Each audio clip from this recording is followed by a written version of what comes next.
लो भाई, आ गया दिनेश पेप्सी पानी पूरी वाला। आइए आइए और पेप्सी पानी पूरी खाइए। पानी पूरी खाने का एक नया अंदाज। आइए आइए। दिनेश जैसे ही बाजार में अपना ठेला लाते हुए आवाज लगा रहा होता है तो पहले से ही वहाँ खड़े पानी पूरी वाले उसका मजाक उड़ाते हैं। पेप्सी पानी पूरी अब पानी पूरी में पेप्सी डालकर बेचेगा क्या ये आदमी है? अरे लोग तो ऐसी पानी पूरी चखते ही उल्टियां करने लगेंगे भैया। सही कह रहा है भोला तू। देखना तू 10 दिन भी नहीं टिकेगा यहाँ पे। सभी पानी पूरी वाले उसका मजाक उड़ा रहे थे, लेकिन ग्राहक उसकी तरफ हैरानी से देख रहे थे। अरे देख तो नेहा, कोई नया पानी पूरी वाला आया है। चल तो सही, इसकी पेप्सी वाली पानी पूरी चेक कराए, आखिर ये होती कैसी है। हाँ हाँ चल। अरे भैया जरा हमरे लिए एक एक प्लेट लगाना तो। वैसे कितने का एक प्लेट? जी सिर्फ 20 रुपए प्लेट। फिर जैसे ही काजल और नेहा उस पानी पूरी को अपने मुंह में रखती है, वो तो खुशी से पागल हो उठती है। अरे वाह वाह वाह वाह, इसका पेप्सी वाला पानी पूरी तो बड़ा ही कमाल का है रे। क्या स्वाद है, मजा ही आ गया। क्या लाजवाब मजेदार पानी पूरी है। अरे इसके आगे तो सबकी पानी पूरी फेल है। सुनो भाई बहनों, इस पेप्सी पानी पूरी वाले की पानी पूरी तो लाजवाब है। सब खाओ, दिल खोल कर खाओ, लेकिन भैया हमरे लिए पहले एक एक प्लेट और लगाओ। उन दोनों के इतना कहते ही दिनेश के ठेले के आसपास भीड़ लग जाती है। सभी उसकी पानी पूरी को चखने के लिए बेताब हो जाते हैं। भैया मेरे लिए जल्दी से एक प्लेट लगा दो भैया। अरे अभी तू ठहर भैया, तू मेरे बाद आया था, पहले मैं खाऊंगा। हाँ भैया मेरा। अरे सब्र करो भाई, सब्र करो। मेरी पेप्सी पानी पूरी तुम सबको मिलेगी, ठीक है? दिनेश की पेप्सी वाली पानी पूरी ने सब पर ऐसा जादू चलाया कि उसका धंधा जोरों से चल पड़ा। उस दिन के बाद वो जैसे ही ठेला लगाता उसकी कमाई शुरू हो जाती। अगर कुछ महीने ऐसे ही कमाई होती रही तो वो दिन दूर नहीं जब मेरे बंटू का इलाज हो जाएगा और वो पूरी तरह ठीक हो जाएगा। बंटू दिनेश का 7 साल का बेटा था और उसके दिल में छेद था। उसके ऑपरेशन के लिए डॉक्टर ने काफी खर्चा बताया था। दिनेश जब भी शाम को घर लौटता तो बंटू अक्सर उससे पूछता, पापा आपने मेरे इलाज के लिए पैसे जोड़ लिए क्या? अब कुछ ही महीनों की बात है बेटा, मैं जल्दी ही तेरे इलाज के लिए पैसे जोड़ लूंगा। ऊपर वाले की दुआ से अपना पेप्सी पानी पूरी का धंधा बहुत अच्छा चल रहा है। सच्ची पापा? फिर तो मैं भी आपके साथ खेल सकूंगा, दौड़ूंगा, भागूंगा, और आप देखना फिर तो रेस में मैं ही फर्स्ट आऊंगा। दिनेश की बीवी संध्या जब भी अपने बेटे को ये कहते सुनती तो वो कहती, तू बिल्कुल भी परेशान मत हो बंटू, मैं रोज मंदिर जाकर तेरे ठीक होने के लिए भगवान से प्रार्थना करती हूँ। तू देखना भगवान तुझे बहुत जल्द ठीक कर देंगे। एक दिन दिनेश के ठेले पर हीरो नाम का अधेड़ उम्र का आदमी उसकी पानी पूरी चखने आता है। वो नशे में होता है, तभी उसकी नजर दिनेश के गले पर जाती है। किसी ने ठीक ही कहा था इसके बारे में, इसका गल्ला तो लबालब नोटों से भरा हुआ है भाई। हीरो एक ठग, शराबी और जुआरी किस्म का आदमी था। उसका काम ही लोगों को ये सब बुरी लत लगाना था। दिनेश के भरे गले को देखने के बाद हीरो उससे कहता है, अरे सुना है कि तेरे बेटे को कोई बड़ी बीमारी है अभी, है? और उसके इलाज के लिए तुझे लाखों चाहिए?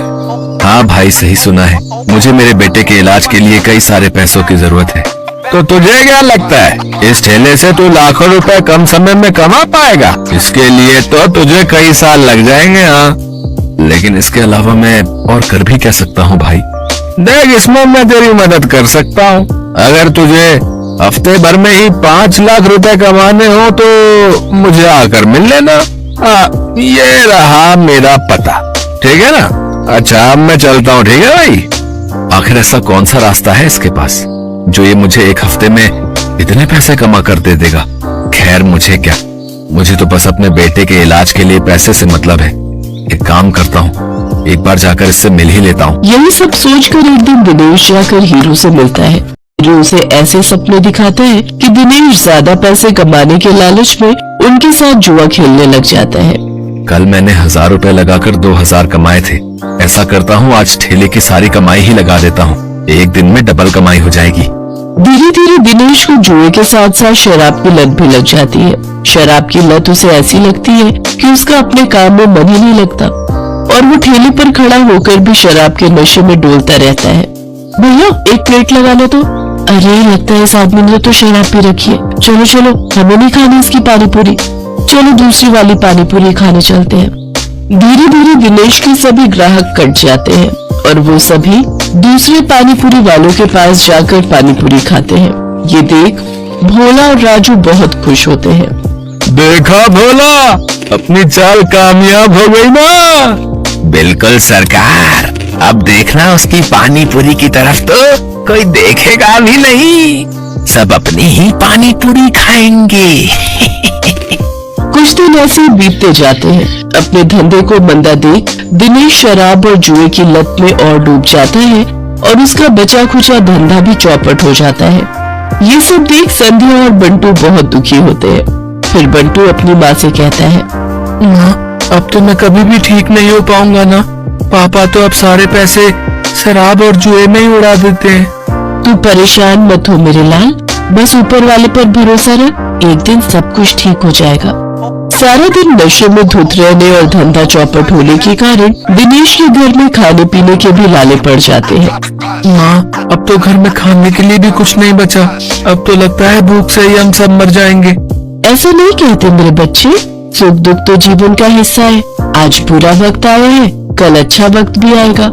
ऐसे ही कुछ समय और बीत जाता है। फिर एक दिन उस बाजार में एक आदमी आता है जो सबको पर्चे बांट रहा होता है। तभी वो दिनेश के ठेले पर आता है। अरे सुनो भाई, पेप्सी पानी पूरी वाले, हमारे सेठ मंगल राम चाट भंडार वाले की तरफ से एक प्रतियोगिता होने जा रही है, जिसमें सभी चाट वालों के बीच कंपटीशन होगा। जो भी इस प्रतियोगिता को जीतेगा उसे पूरे 5 लाख इनाम और साथ ही हमारे मशहूर मंगल राम चाट भंडार वाले बाजार में एक स्टॉल भी लगाने को मिलेगा। मंगल राम चाट भंडार बाजार, वहाँ तो बड़े बड़े लोग आते हैं चाट खाने के लिए। अरे तभी तो कह रहा हूँ, अगर जीत गए तो रोज की अच्छी खासी कमाई होगी और 5 लाख मिलेंगे वो अलग। मंगल राम चाट भंडार कोई ऐसी वैसी जगह नहीं थी, बल्कि शहर का फेमस चाट बाजार था, जहाँ शहर के बड़े बड़े लोग चाट खाने आते थे और कई टूरिस्ट भी वहाँ आते थे। उस बाजार में चाट लगाने वालों की अच्छी खासी कमाई होती थी, लेकिन ये सब बातें जानते हुए भी दिनेश उस प्रतियोगिता में कोई खास दिलचस्पी नहीं दिखाता। मंगल चाट भंडार है तो मुझे क्या, मैं जहाँ हूँ वहीं ठीक हूँ, मुझे इन सब से कोई फर्क नहीं पड़ता। उधर भोला और राजू उस कंपटीशन के बारे में सुनकर आपस में कहते हैं, सुन भोला, इस कंपटीशन को तू जीते या मैं, मुझे कोई फर्क नहीं पड़ता, बस कोई और नहीं जीतना चाहिए। हाँ भाई, बस एक उस दिनेश का ही डर था, लेकिन वो तो हमारी कृपा से फेल हो चुका है, तो अब हम दोनों के अलावा उस कंपटीशन को कोई जीत ही नहीं सकता। अगले दिन हीरो भोला और राजू से मिलने आता है। क्यों भाई, मान गए ना मुझे? आखिर मैंने शराब और जुए की लत लगाकर उस दिनेश के धंधे को चौपट कर ही दिया भैया। तुम्हारे एक बार कहने से ही तुम्हारे दुश्मन को कैसे ढेर कर दिया मैंने। अगर वो ढेर नहीं होता तो हमारा धंधा आबाद कैसे होता भाई। उसकी पेप्सी पानी पूरी ने तो हम लोगों का धंधा ही चौपट कर दिया था भाई। तभी उनकी ये सारी बातें दिनेश सुन लेता है और अपने किए पर उसको बहुत पछतावा होता है। मैं भी कितना बेवकूफ था जो इन पाखंडियों के झांसे में फंस गया और बर्बाद हो गया, लेकिन अभी भी कुछ नहीं बिगड़ा है। मैं इन सबको मजा चखाऊंगा, मैं इस प्रतियोगिता में हिस्सा जरूर लूंगा। यही बात मन में ठाने दिनेश उस चाट प्रतियोगिता में हिस्सा लेता है और अपनी पेप्सी वाली पानी पूरी की रेसिपी से इस कॉन्टेस्ट को जीत लेता है, जिससे उसे 5 लाख का इनाम मिल जाता है। साथ ही मंगल चाट भंडार में स्टॉल लगाने के लिए जगह भी। इनाम से मिले पैसों से वो अपने बेटे का इलाज करवाता है। बंटू पूरी तरह से ठीक हो जाता है और वो भी दूसरे बच्चों की तरह खेल कूद करने लगता है। दिनेश की पेप्सी पानी पूरी अब मंगल राम चाट भंडार की जान बन गई थी। उस बाजार में जो भी ग्राहक आता वो उसकी पानी पूरी चखे बिना वापस नहीं जाता।